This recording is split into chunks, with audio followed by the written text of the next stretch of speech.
Will democracy survive the next couple of years? Essentially, we are the same.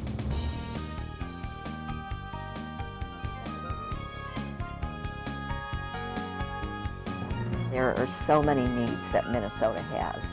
What people are saying they need right now. Access to Democracy is made possible in part by a donation from Firefly Credit Union.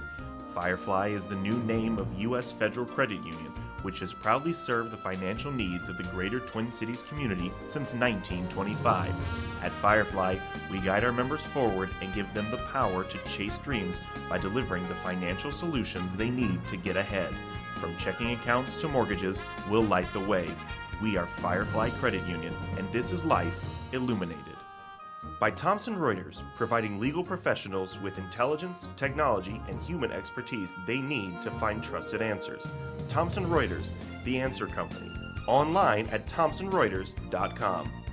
And Dr. Charles Crutchfield of award-winning Crutchfield Dermatology in Eagan. Acknowledged as one of the nation's best physicians, a Minnesota native who trained at the Mayo Clinic, Dr. Crutchfield personally treats all patients and states that experience counts and quality matters. Crutchfield Dermatology, look good, feel great, with beautiful skin.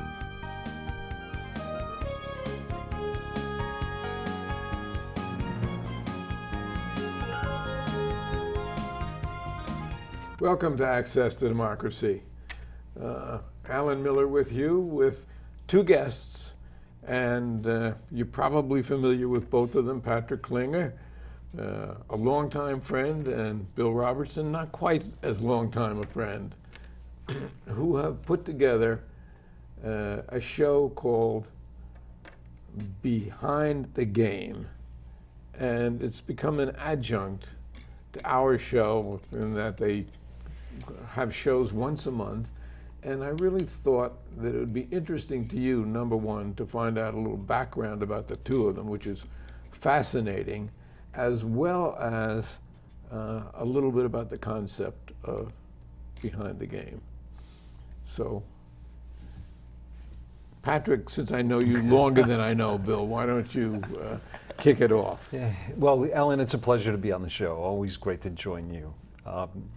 Patrick's been on the show many times over 15 years, former vice president of marketing with the Twins, award-winning, won 7 Emmys and what was it, a silver Effie with the Twins marketing, and is now the president of Patrick Klinger and Company. Well, you read it just like I wrote it for you, so I appreciate that. You know, Ellen, my background is I'm a Minnesota native, born and raised in Winona, Minnesota.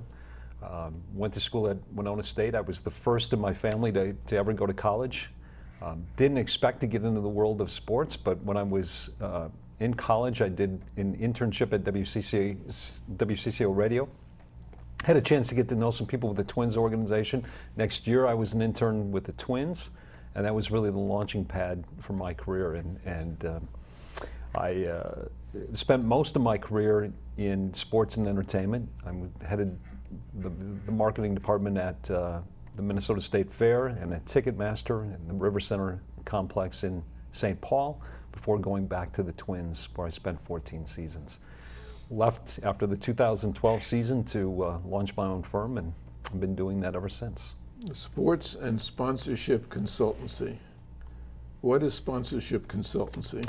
Well, when I was with the Twins, Alan, as the vice president of marketing, I worked with a lot of the team's corporate sponsors. And one of the things that was apparent to me were that these companies were investing a great deal of money in sports through their sponsorships of teams, but they really didn't have a plan, a vision for what they were doing with their sponsorship, how to get the most out of it.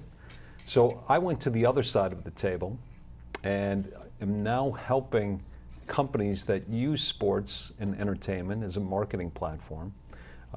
I help them do it better and more efficiently, so they're getting maximum value from their investment.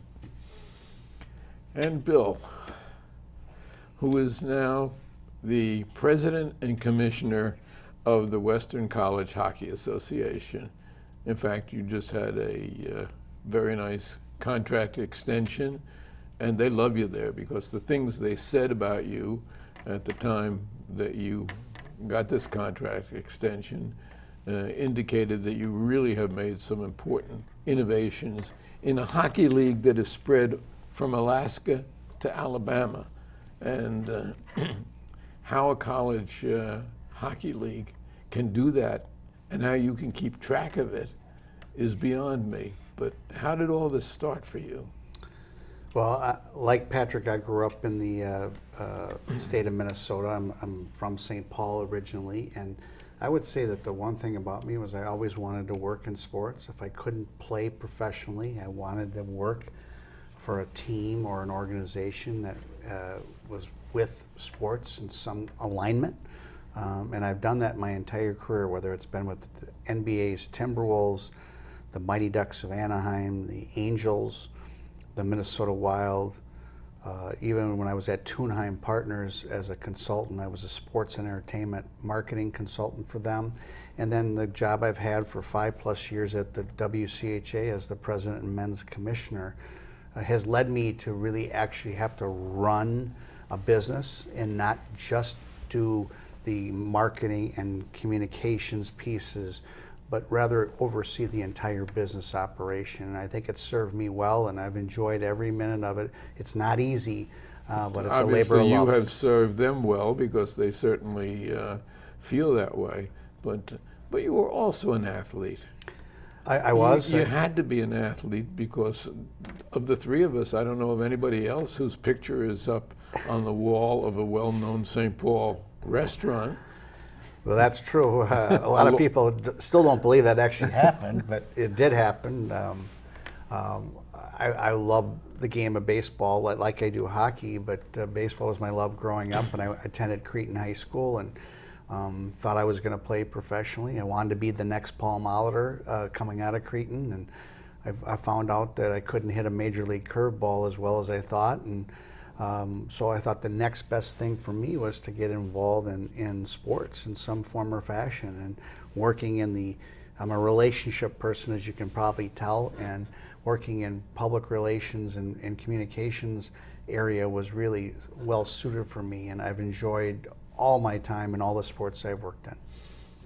Interesting in that regard. And Patrick is also a people person, which is probably why he's been so successful. And baseball has always been my sport. Couldn't play it. I can still remember the double that I hit, I think in summer camp. But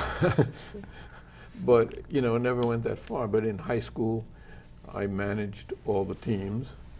And interestingly enough, we had the only baseball team where the first base coach, which was me, gave signals, which was really a challenge because most of our players weren't quite ready to accept signals. They couldn't follow what I was offering them, at least a third of the time. But it was fun. I went on from there and met Patrick when we moved here 23 years ago or 22 years ago, and it was just that instant camaraderie, which is the same as it's been since we met. And so the two of you have been friends for how long? 20+ years, probably. I knew of Bill for a long time before I met him. He was already really truly a bit of a legend in the sports industry in Minnesota. Before I met him, he had been at the Minnesota Timberwolves, but our paths really didn't cross. He went out to California. Again, I was hearing about all the things Bill was doing with the Angels and the Ducks. And then he was brought back to head up communications for the upstart Minnesota Wild. Came back before the team even had a name. And that's when Bill and I really got to know each other, because I was part of the effort to help bring hockey back to Minnesota.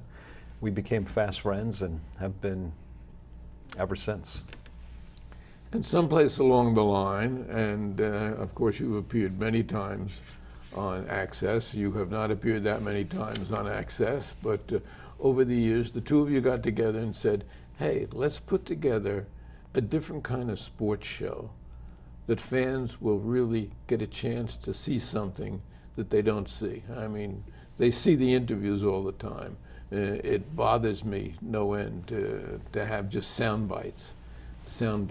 Even when we did, thanks to you, spring training or Twins, whatever it is, Fest, or even on the field interviews or down in Florida, you see somebody for 30 seconds and they're looking at the clock and they know they have a plane in half an hour. So you don't do anything in depth.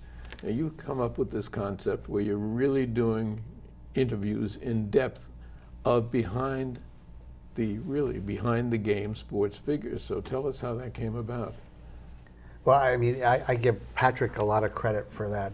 He came to me and said, what do you think about this opportunity and idea of doing something that's not about the X's and O's and drawing up plays? It was more about what happens on the business side of sports and all the unique figures who work in it. Now, we have talked some strategy with some of our guests, but overall, I would say that for us, it was a chance because we have a lot of contacts in the sports world and locally and regionally and nationally, and we thought, what a vehicle to be able to talk about it and grow and have people understand what really goes on to put an event on, or to put to understand the mindset of somebody that's a successful sports entrepreneur, sports business person.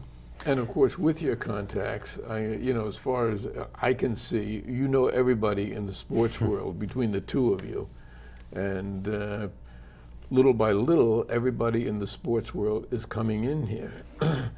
Patrick also sponsors a once a month breakfast, the Capital Club, and you've had some leading sports figures in there also.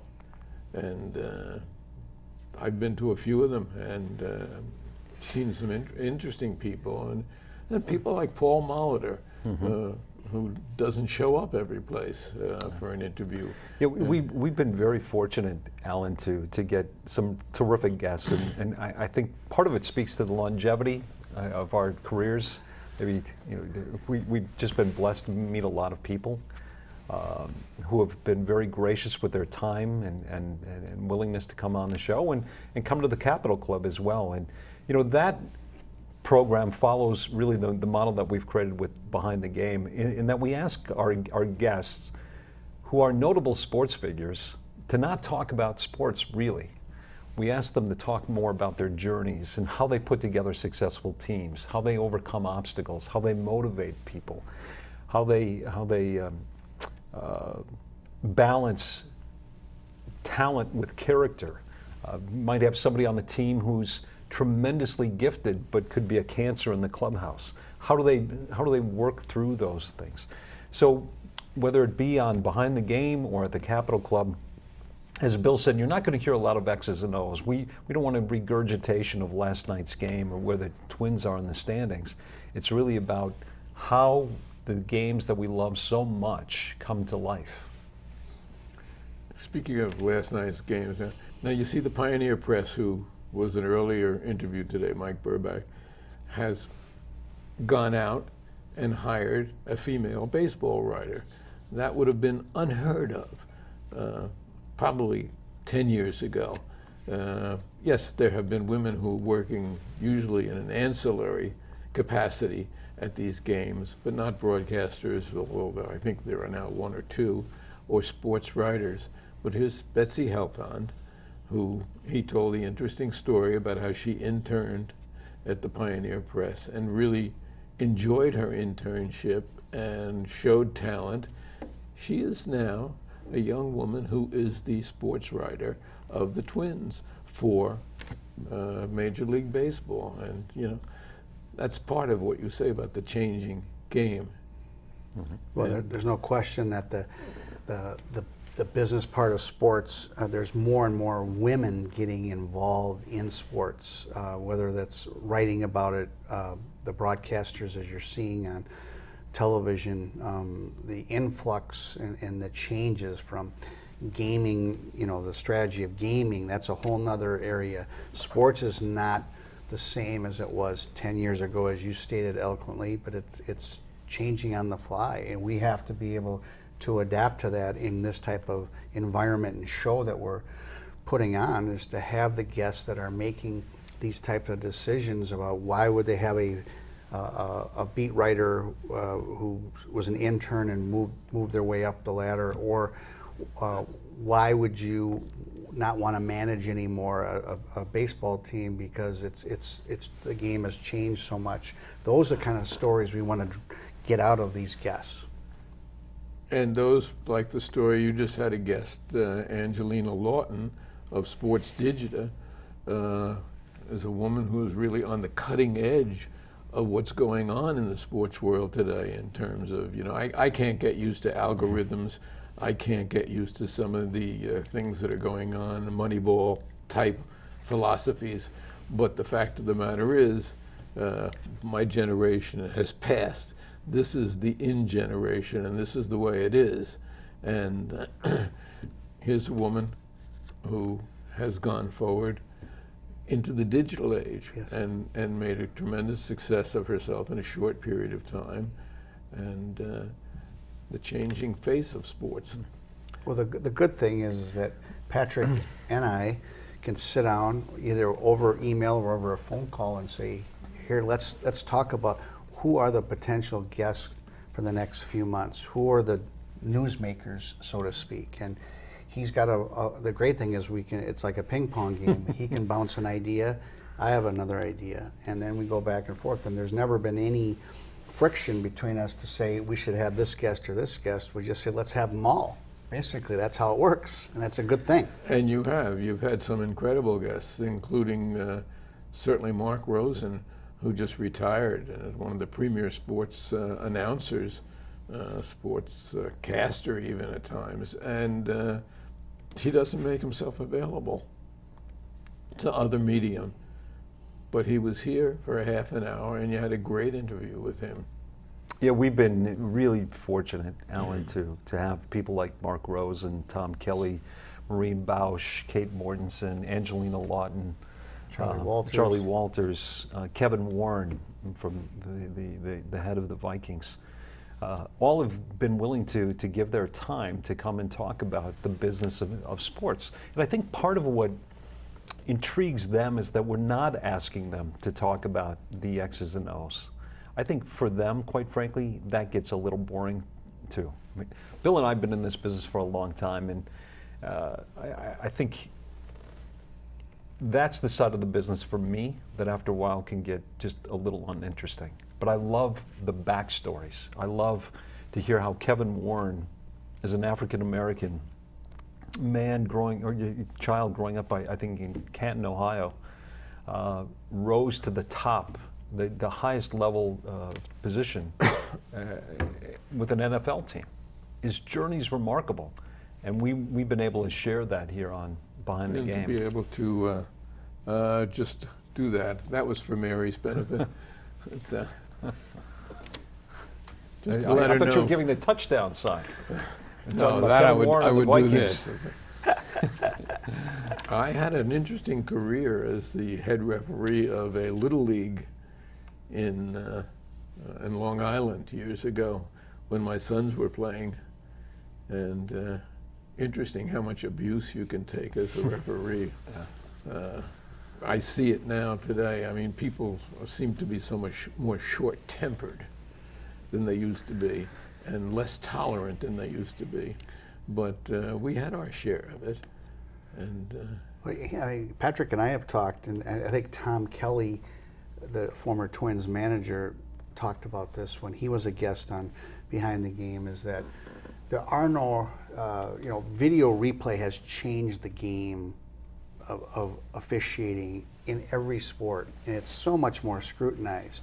It used to be human error was part of the game. An umpire missed a call and people moved on. Now it has to be rehashed and relived on video in front of a live audience, and then it's talked about, and if it's still not the right call, people, at the facility back in New York, yeah, they do all that. Getting the opinion. And yet, you know, he and I are purists in a lot of ways, but we've talked offline, and you look at, in baseball in particular, the managers, the names, Earl Weaver and Sparky Anderson and Gene Mauch would come out, Chuck Tanner would come out and argue, Billy Martin would come Billy out and Martin argue. of all people, yeah. And argue with the umpires, and that was part of the game, and they were these characters. And now you don't see any of that anymore. If in you argue a baseball. strike, you're out. I mean, if Pretty you're, you know, vehement about it. But you know, to Bill's point, that was part of the show, right?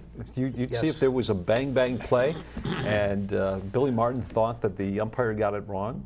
Maybe if he thought he got it right, but he still wanted to come out and go nose to nose with the umpire, and the fans would go crazy. Now what happens is the manager turns to his video guy to his right and said, "Did he get it right? Did he get it wrong? You see I it. got it wrong? Okay, I better go tell the." You see it in every sport. Yeah. And yet, in my opinion, sports have become much more a part of our society in the last decade or so. The business of sports is just much bigger.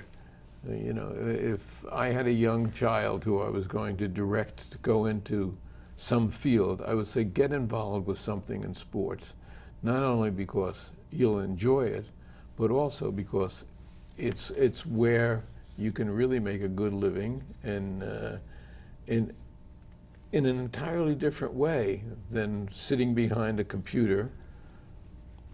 Well, I would say this, that sports in today's society, the analytic piece, you referenced Moneyball earlier, and that was the start of the era where now sports franchises all have 10 to 20 people in cubicles poring over data, and they were handing that over to the general manager of the sports team, and the general manager takes that to the head coach or the manager, and it's all this convoluted area. There's no more heart and feel for, I think this guy should play tonight because I think he's ready to go. That doesn't equate anymore. It's all about the analytics. That's and I how think he's it's hurt. done against this pitcher, and he's Yes. gone 3 for 6 against this pitcher, and the regular that we have is 1 for 17. Correct. So who do we go with? And it's all, yeah, it is the analytics. You know, one of the great stories about analytics, maybe one of the most remarkable plays in Major League Baseball history is when Kirk Gibson came out to pinch hit in the Dodgers in the World Series, right? And he hits the home run, and Jack Buck said, "I don't believe what I just saw." Yes. Well, that never would have happened in the world of analytics. There's no way that Kirk Gibson would have come out, injured as he was, and pinch hit in that situation. Analytics would have never allowed that. And think about that. We would have missed out on one of the greatest plays in baseball history. So is there a place for analytics and these changing, the changes in the game? Of course, I worry a little bit that it's going too far, though, and taking some of the charm out of the game. I think it takes something away from the game, and I think it slows the game down. And yes, I remember Joe Page. Neither of you will remember Joe Page, left-handed pitcher for the Yankees, and they would think nothing of sending him up to pinch hit in the late innings because he was a good lefty hitter. And I got to enjoy as a kid seeing Williams and seeing DiMaggio, or both DiMaggios, Dominic as well, and seeing some of those great players. And yes, there are some really great players today, but the game is really changing. And I think you're right that it has gone a little bit too far. Well, They're going to do away with umpires in a year or two. Yeah, and the evolution, and then there's a minor league baseball, minor league that's starting to not have umpires. They have a machine that's calling balls and strikes, and I think that takes so much of the human element out of the game. Tom Kelly was on this show and said that he doesn't believe he could manage in today's game because of all those changes that we have just discussed. The analytic piece, there's no more gut feel, and that to me takes something away from sports. But you have to change with the times, and if you're going to work on that, you need to understand analytics. You need to understand the business side of sports. So it keeps evolving, as I said at the outset. Well, I think that Paul Molitor was of the old school in many regards, and Rocco Baldelli with the Twins is of the new school. And we have a general manager and a vice president, I guess. They're living through analytics, and yet look at the Twins today. They made some really shrewd moves, I think, in the off season, which we haven't seen in the past necessarily with the Twins, and brought in some real talent. And they could hit 250 home runs at the rate they're going. Well, it's fun to watch. There's no question. It's such a different year because of all the new players. I still, as a baseball fan, I think they're one pitcher away. They need a closer of some sort when they get the lead, which they're getting the leads a lot. They're starting out the game up in front 2-0, 3-0, which they weren't a year ago or even 2 years ago. Now they are. If they can find that closer, I think they have a really good chance to go deep into the playoffs this year. And there are a couple of pitchers out there that are floating around, but the money that they're asking is just out of sight for 2/3 of a season or a half a season. So there are people actually sitting out this season because teams wouldn't pick them up. Yes. But yes, I think that they probably need somebody else in the bullpen, and even another starter. Although it's questionable about our 5th starter, but I say our. It's we do get possessive about these things. So what's in the future for the two of you and for Behind the Game? Well, as it relates to Behind the Game, we love some sponsors. So if you get sponsors out there interested in Behind the Game, we'd love to talk. Yes. We have really enjoyed doing the show. For me to be able to do it with my best friend is a treat. And to be able to sit down with some people that we've worked with over the years is always is great too. So hopefully we keep producing fantastic, entertaining shows. And Well, when you started this show, I said this is a show that's going to go network someplace down the line, and I still feel that way. I still feel that you have the connections and the personalities to make this thing fly, and it has been. It's been, and you've been picked up in a lot of other cities, fortunately, thanks again to the digital era. So I thank you both for really coming on and sitting down and bringing people up to date on what's behind the game. Well, it's a labor of love working with Patrick and working with you, and you're gracious enough to give us this time every month to be able to put this on. It's wonderful, and we have to thank you too, you and your wife, for all the help. I just want some of the residuals. Phil, Thank you. thanks so Pleasure. much. thanks, Alan. Thank you.